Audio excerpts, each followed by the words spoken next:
Hi, I'm Javan Lockhart with Healing Hearts of Indy. We're located at 9550 Whitley Drive in Indianapolis, Indiana on the north side, right near Keystone and 96th Street. And this week's video is on self-blame. It comes up often. People wonder why we therapists want you as a client to go through your pain, even though you might be talking about a communication issue with your significant other, how to respond well to a work situation, why a family member really gets underneath your skin, and how stress tends to wear you out. So all those ways that you experience life and cause you stress and don't really resolve themselves are really about how you're wired. And that's why in therapy we like to talk about your pain and why processing pain is really important, even though it's not a very pleasant experience, but it can reveal a lot of truths that you might not have been aware of.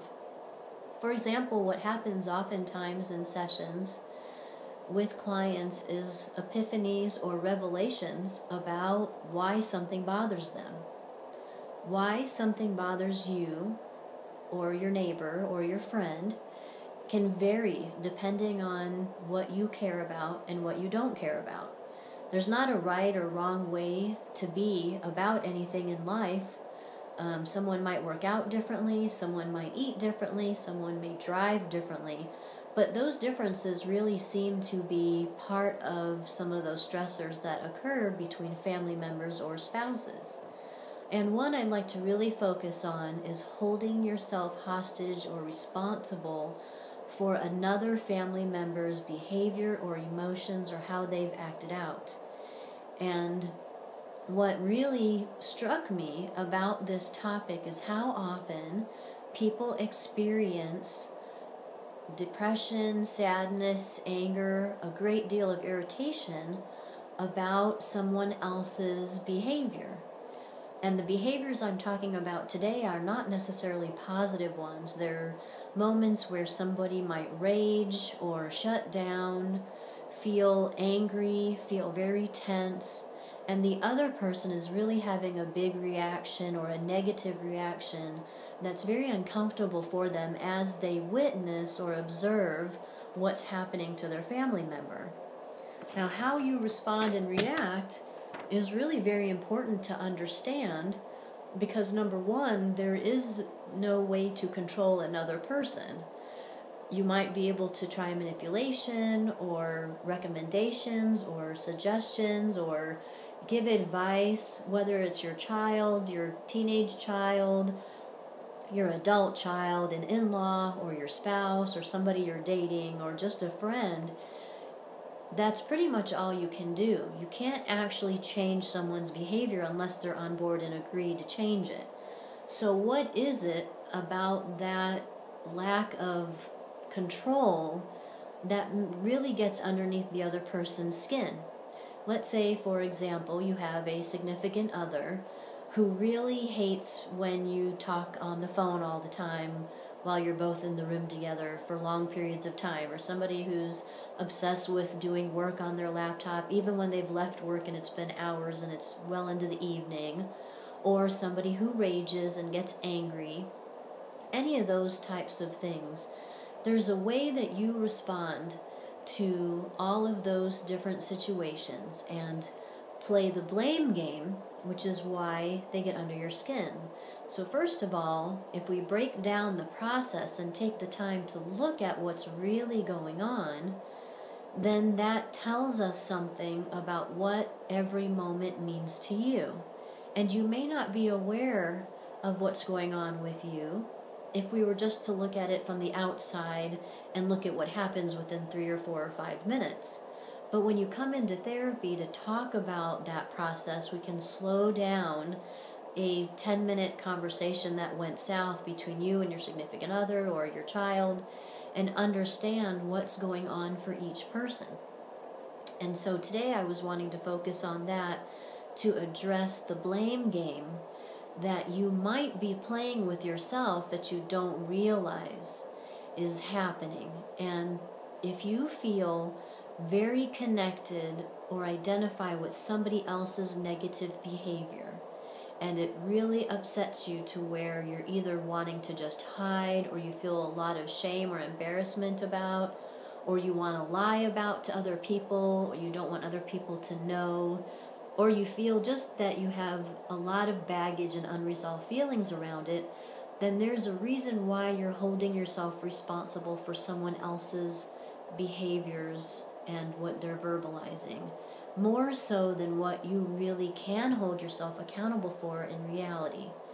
And a lot of that goes back to any time in childhood where you might have come up with a belief system, an idea that says that you're helpless to change a certain situation or event that closely resembles what you might be going through today.